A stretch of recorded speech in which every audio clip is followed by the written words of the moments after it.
बिस्मिल्लाहिर्रहमानिर्रहीम। Students, Kashi condensation test जो है ना बेसिकली क्या है, 2 की पावर n टेस्ट है जी। हमें एक सीक्वेंस दिया हुआ है, कौन सा, डिक्रीजिंग सीक्वेंस दिया हुआ है, ठीक है जी, ऑफ रियल नंबर्स, लेकिन कौन सा, नॉन नेगेटिव टर्म्स का, मतलब टर्म सारी पॉजिटिव है लेकिन डिक्रीजिंग सीक्वेंस है। कहते हैं जी, देन द सीरीज़ जो है, ये सीरीज़ का मतलब क्या है, सीक्वेंस की टर्म्स को जमा करके ये सीरीज़ जो है कन्वर्जिज होगी इफ़ एंड ओनली इफ़ 2 की पावर ए की पावर 2n, मतलब ए के नीचे इंडेक्स क्या है 2 की पावर n, ये अगर कन्वर्ज होगा तो ठीक है। इफ़ एंड ओनली इफ़ के साथ है जी थ्योरम, देखते हैं इसको। ओके, तो इसका हम स्टार्ट कहाँ से करते हैं जी, सपोज कर लेते हैं जी कि ये सीरीज़ जो है ये कन्वर्ज, ओके सीरीज़ कन्वर्ज ले लिया हमने। अब आप लोग लिखो a1 जो है बेसिकली होता है a1 के इक्वल, लेकिन क्या मैं यहाँ पे लिख सकता हूँ a1 greater than equals to है a1 से, बिल्कुल लिख सकते हैं ना। और ये जो नीचे वाला a1 है, क्या इसकी जगह मैं लिख सकता हूँ 2 की पावर 0, बिल्कुल लिख सकते हैं। और क्या यहाँ पे साथ 2 की पावर 0 लिख सकते हैं, बिल्कुल, ठीक है। तो a1 बन गया ग्रेटर देन इक्वल्स टू 2 की पावर 0 a 2 की पावर 0, क्योंकि हम लोगों ने ये देखें ये चीज़ बनानी है ये, ठीक है, 2 की पावर n और a के नीचे भी 2 की पावर n, तो बन गया, ये पहली बन गई। अब इसी तरह आपने ना नेक्स्ट पता है क्या करना है, आप ये अगर आपने बना ली ना, तो इससे आगे क्या होगा, आपने नेक्स्ट जो बनानी है उसमें आपने पिछला एक पॉइंट कॉमन रखना है, मतलब ये a1 है ना, तो आपने a1 ये लाजमी कॉमन रखना है, ये देखो, ठीक है, ये a1 आपने कॉमन रखना है। तो a1 प्लस आगे बोल दो a2, ये देखें a1 प्लस a2, ये आप बनाने लगे हो। अब मुझे बताओ कि a1 जो है और a2 आपने ऐड किया ना, तो अगर मैं a1 की जगह पे a2 लिख दूं, क्योंकि राइट साइड पे ना हमने ये वाली टर्म बनानी होगी हमेशा, जो यहाँ पे लास्ट पे है, ये वाली टर्म हमने हमेशा राइट साइड पे बनानी है, याद रखो। ओके, तो इसका क्या तरीकाकार है जी, कि आपने लिखा a1 प्लस a2, ठीक है, और अगर मैं a1 की जगह पे a2 लिख दूं तो क्या आएगा, ये देखें क्वेश्चन में गिवन है कि a1 जो है वो बड़ा है a2 से, मतलब a2 छोटा है a1 से, तो a2 जब लिखोगे तो ये वाली साइड हो जाएगी छोटी, ठीक है। अब ये बन गया 2 टाइम्स a2, ठीक है, तो इसको हम लोग ऐसे लिख सकते हैं 2 की पावर 1 और a इंटू 2 की पावर 1 नीचे, ठीक है। इसी तरह अब आपने क्या करना है जी, ये वाला पॉइंट कॉमन रखना है, ठीक है, मतलब आपने ये देखें ये a2 से स्टार्ट करना है, a2, ये a2 है, फिर ये a3 दो दफ़ा लिखो और फिर लास्ट पे a4। याद रखना है कि पहला पॉइंट और आखिरी पॉइंट जो है ना, ये एक एक दफ़ा लिखा जाएगा, बाकी सारे दरमियान में दो दो दफ़ा आने हैं, ठीक है। ये देखो ये a2 एक दफ़ा, लेकिन ये लास्ट वाला a4 भी एक दफ़ा, ठीक है, दरमियान में जो भी आएंगे पॉइंट्स वो आएंगे दो दो दफ़ा। तो a2 प्लस a3 दो दफ़ा प्लस a4। अब आपने क्या करना है जी, आप लोगों ने ना ये लास्ट वाला पॉइंट बनाना है, राइट साइड पे सारे के सारे लास्ट वाले बनाने हैं। तो क्या करो, a2 की जगह पे भी a4 लिख दो, a3 दोनों की जगह पे a4 लिख दो, तो क्या बनेगा राइट साइड पे, ये बन जाएगा 4 टाइम्स, और a नीचे भी बनेगा a4, ठीक है, 4 ये बन जाएगा 4a4। तो क्या इस 4 को लिख सकते हो, ये देखें 2 की पावर 2, और इस 4 को भी 2 की पावर 2, बिल्कुल ठीक है, तो बन गया 2 की पावर 2 a के नीचे 2 की पावर 2। एक और स्टेप करके देख लो, आपने ये a4 यहाँ से स्टार्ट करना है नेक्स्ट, ठीक है, a4 और लास्ट पे a8 बनाना है जी, ठीक है जी। a4 के बाद क्या बनाना है, a8, मतलब पहली यहाँ पे है 2 की पावर 2 a के नीचे, a के नीचे 2 की पावर 2 नज़र आ रही है हमें, ठीक है, तो यहाँ पे 2 की पावर 3 बनानी है a के नीचे। ओके, तो ये कैसे होगा, आपने a4 भी एक दफ़ा a8 भी एक दफ़ा ही रखना है, जस्ट क्या होगा दरमियान में a5 दो दफ़ा, a6 दो दफ़ा, a7 दो दफ़ा, इस तरह से बनाते जाओ, ठीक है जी। तो उम्मीद है जी कि आपको ये सीक्वेंस इजीली समझ आ गया होगा। राइट साइड पे इन सब की जगह आपने a8 लिख देना है, तो ये less than greater than equals का साइन बनेगा, और राइट साइड पे ये a8 जो है वो कितनी दफ़ा है, 8 दफ़ा है। तो क्या मैं इसको लिख सकता हूँ 8 टाइम्स a8, और फिर इस a8 को हम लोग क्या लिखेंगे 2 की पावर 3, इस a8 को भी 2 की पावर 3 लिख सकते हैं हम लोग, तो बन गया 2 की पावर 3 a2 की पावर 3। इन सब इनइक्वालिटीज़ को ना हम लोग ऐड कर देते हैं, तो देखें a1 भी दो दफ़ा आएगा, a2 भी दो दफ़ा, a3 भी दो दफ़ा, ठीक है, सारे के सारे दो दफ़ा आ रहे हैं, ठीक है, इन सब में a5 दो दफ़ा, a6 दो दफ़ा, a7 दो दफ़ा, a8 तक आगे भी सारी इनइक्वल मतलब नंबर जो है ना वो दो दो दफ़ा आने हैं। तो लेफ्ट साइड पे तो बन गया a1 a1 a2 a2 so on an an, ये बन गया ना, तो बन जाएगा 2 टाइम्स और सारा सीक्वेंस, मतलब 2 times summation an from 1 to infinity चलते जाना सो ऑन, ठीक है। और राइट साइड पे b हम लोगों ने ऐड किया ना, तो राइट साइड पे क्या बनेगा देखो, राइट साइड पे बनेगा ये हमारी होगी ये वाली पहली टर्म, दूसरी टर्म, तीसरी term and so on. Okay, तो ये राइट साइड पे क्या बन जाएगा जी, आप गौर से देख लो, राइट साइड पे पहला नंबर 0 है ना 2 की पावर में, तो समीशन स्टार्ट होगी 0 से, तो ये 2 की पावर n और a2 की पावर n बन रहा है, लेकिन समीशन कहाँ से, 0 से इन्फिनिटी। ओके, अब यहाँ पे ना आपने सपोज क्या किया हुआ है मुझे बताओ, सपोज हमने किया हुआ है जी कि ये सीरीज जो है वो कन्वर्ज है। ठीक है जी, ये सीरीज क्या है, कन्वर्ज। बेसिक कंपैरिजन टेस्ट लगाओ कि ये बड़ी सीरीज आपने सपोज की हुई है कन्वर्ज है। अगर ये बड़ी सीरीज कन्वर्ज है तो बेसिक कंपैरिजन टेस्ट के मुताबिक ये जो छोटी सीरीज है ये भी कन्वर्ज होगी। ठीक है, एग्जांपल क्या थी मैंने दी कि अगर बड़ा भाई अच्छा है ना, ठीक है, एक सीधे रास्ते पे है, तो वो छोटे भाई को भी एक सीधे रास्ते पे अच्छी तरह से लेके चलेगा। ठीक है, उस पर तरबियत अच्छी तरह से करेगा। तो अगर बड़ा ठीक है तो छोटा भी ठीक होगा। ओके, इसका मतलब है कि अगर बड़ा कन्वर्ज है, बड़ी सीरीज़ कन्वर्ज है, तो छोटी सीरीज़ भी कन्वर्ज होगी। यही हम लोगों ने प्रूव करना था कि अगर ये कन्वर्ज है तो ये भी कन्वर्ज हो गया जी। नेक्स्ट पेज पे भी अब आपने ना सपोज करना कि ये जो सीरीज़ है ना 2 की पावर 2n वाली ना, 2 की पावर n a2 की पावर n, ये कन्वर्ज होगी। ठीक है, अब आपने वही सारा काम करना है जो पहले किया, लेकिन अब आपने लेस देन का सिंबल बनाना है। देखो, आप लिख सकते हो a1 को less than equal to a1 लिख सकते हैं जी। ओके, क्योंकि a1 इक्वल तो होगा ना a1 से, तो क्या मैं इस नीचे वाले 1 को लिख सकता हूँ 2 की पावर 0, और यहाँ पे भी 2 की पावर 0 1 होगा ना, बिल्कुल लिख सकते हैं। अब नेक्स्ट क्या करना है आपने जी, आपने ना a1 नहीं बनाना, अब आपने यहाँ पे a2 और a3 लिख दो खुद से। ठीक है, तो ये a2 और a3 दो टर्म्स है ना, तो राइट साइड पे ना आपने अब क्या करना है जी, पिछले क्वेश्चन में जो अभी हमने कन्वर्स किया उसमें हमने ये बनाया था ना राइट साइड पे, अब हमने ये बनाना है राइट साइड पे। ठीक है जी, उल्ट चलना है हमने। तो अगर आपने a2 लिख दिया, a3 की जगह पे भी a2 लिख दोगे, तो हमने पढ़ा कि भाई a2 a3 दोनों में से कौन बड़ा है, देखो a2 बड़ा है। ठीक है, या आप इसको ऐसे लिख सकते हो जी कि a3 जो है वो a2 दोनों में से कौन बड़ा है जी, ये a2 वाली साइड बड़ी है, क्योंकि सीक्वेंस कौन सा है, डिक्रीजिंग। तो अगर a3 की जगह a2 लिखते हो तो लेस देन का सिंबल आ जाएगा। यही हम लोग काम करना चाह रहे हैं, इस दफ़ा लेस बनाना है, तो a3 की जगह a2 लिख दिया, और राइट साइड पे इन दोनों को ज़रा ऐड करके देखो, ये बनेगा 2a2, मतलब 2 की पावर 1 a2 की पावर 1। ओके, अच्छा जी, इसी तरह अब आपने ना राइट साइड पे ये a3 नहीं बनाना, इससे आगे वाला number a4 a5 a6 a7, 4 number बना लिए। आपने सबकी जगह पे ना a7 लिख देना है। ठीक है जी, क्या लिख देना है जी सबकी जगह पे, नहीं सॉरी नहीं a7 नहीं बनाना, अब हमने ये बनाना है। ठीक है, a4, तो सबकी जगह पे a4 लिखो। तो भाई देखो a7 बड़ा है या a4 बड़ा है, सीक्वेंस कौन सा है, डिक्रीजिंग। अगर डिक्रीजिंग है तो a4 जो है ना वो छोटा होगा, a7 बड़ा होगा। ठीक है जी नहीं सॉरी, सीक्वेंस है, एक मिनट, सीक्वेंस है डिक्रीजिंग a4 और a7, हाँ, तो a7 छोटा होगा ना, बिल्कुल ठीक है, a7 छोटा होगा। इसी तरह अगर आप देखो तो a6 जो है वो भी छोटा होगा a4 से, a5 भी छोटा होगा, है ना। तो सीक्वेंस कौन सा है, डिक्रीजिंग है स्टार्ट से। तो अगर आप a5 a6 a7 इन सब की जगह पे लिखते हो a4 लिख देते हो, तो राइट साइड पे 4 टाइम्स बन गया a4।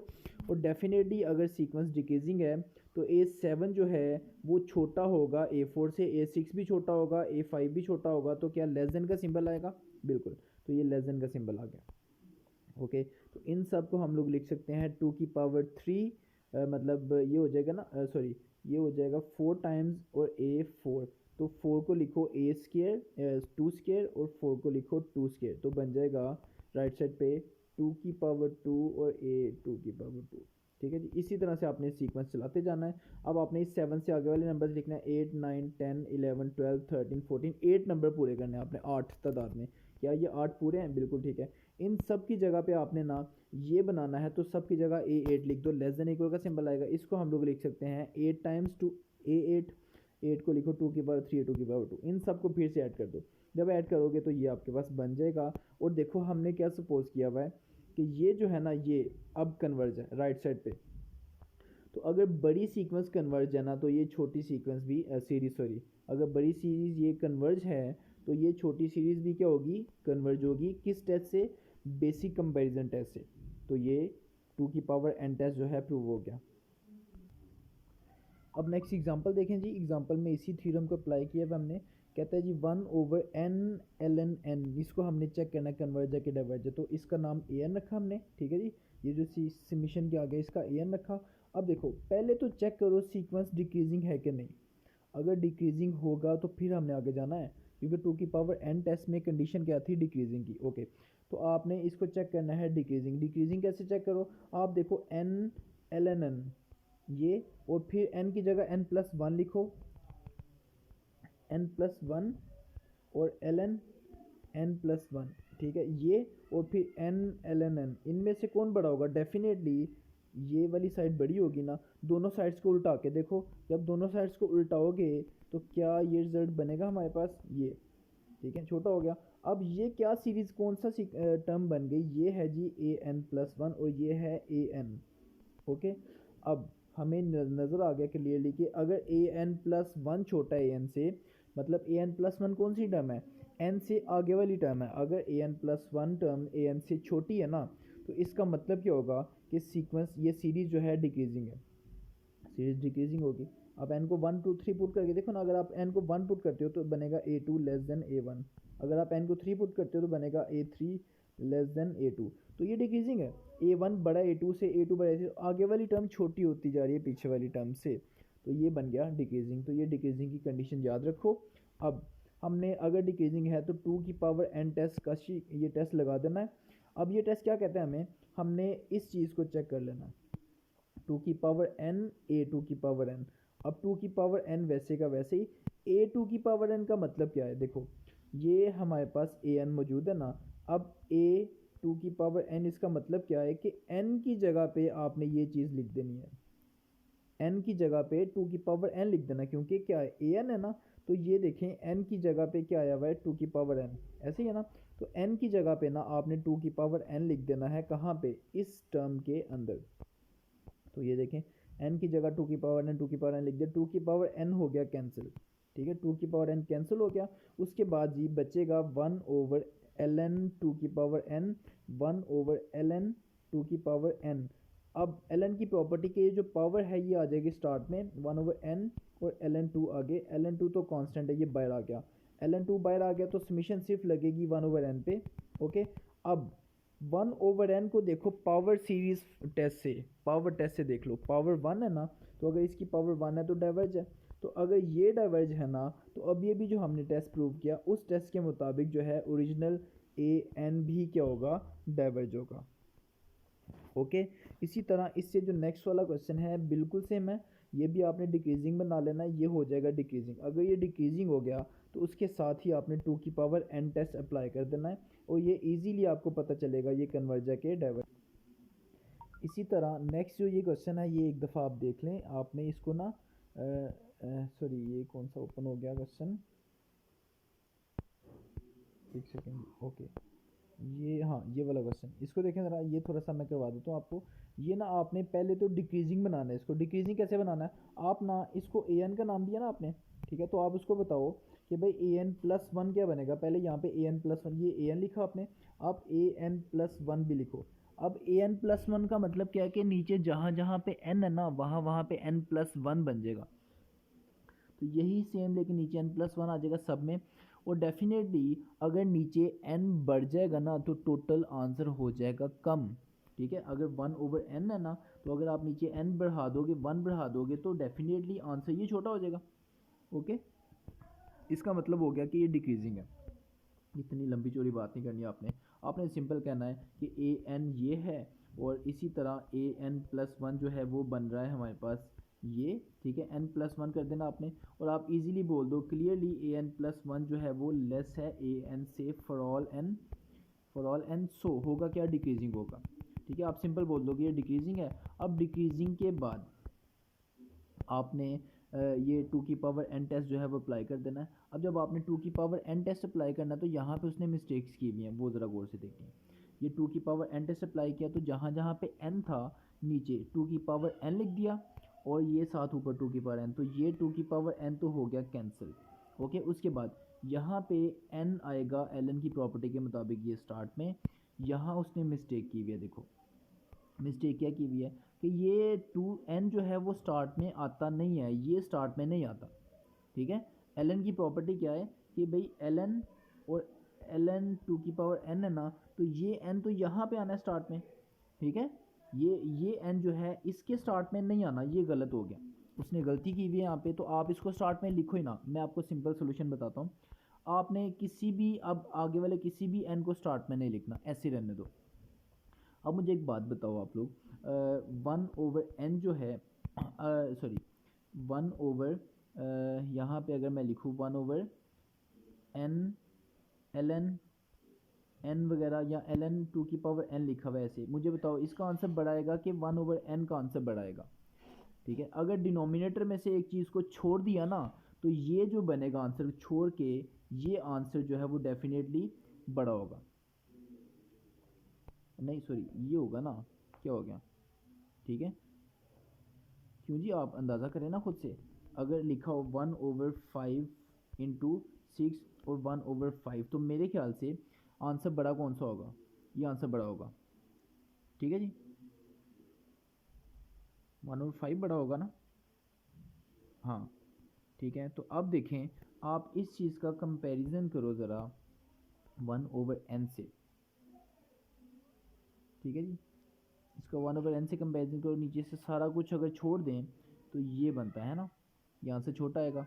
अब 1/n जो है ये क्या है, diverge to basic comparison test. तो यहाँ पे हाँ, बेसिक कंपैरिजन टेस्ट यहाँ पे फेल हो गया कि अगर बड़ा डाइवर्ज है तो छोटा डाइवर्ज नहीं हो सकता, ज़रूरी नहीं है। ओके, इस पे सोचते हैं एक मिनट, कोई आसान सा इसका हल निकालते हैं।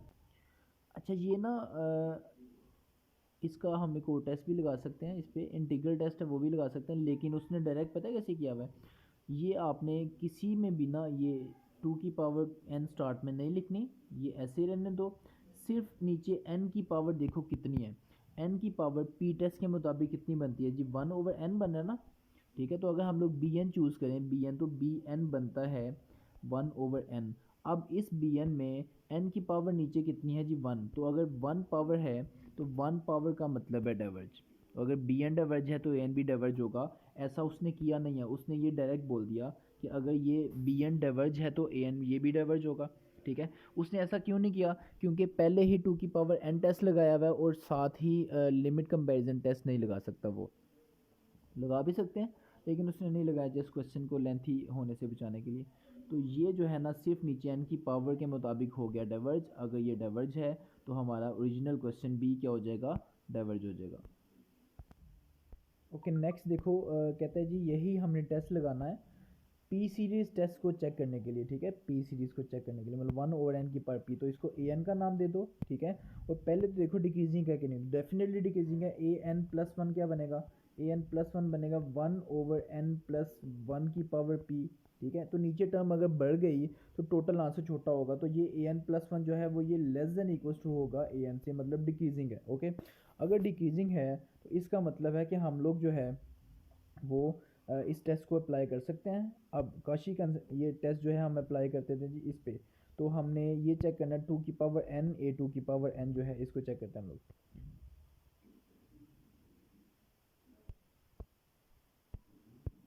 ओके जी, अब इस चीज़ को हमने चेक करना है जी। इस चीज़ को चेक कैसे करना है, 2 की पावर n और a में भी नीचे 2 की पावर n लिख दो, n की जगह पे बन गया a में 2 की पावर n p, ओके।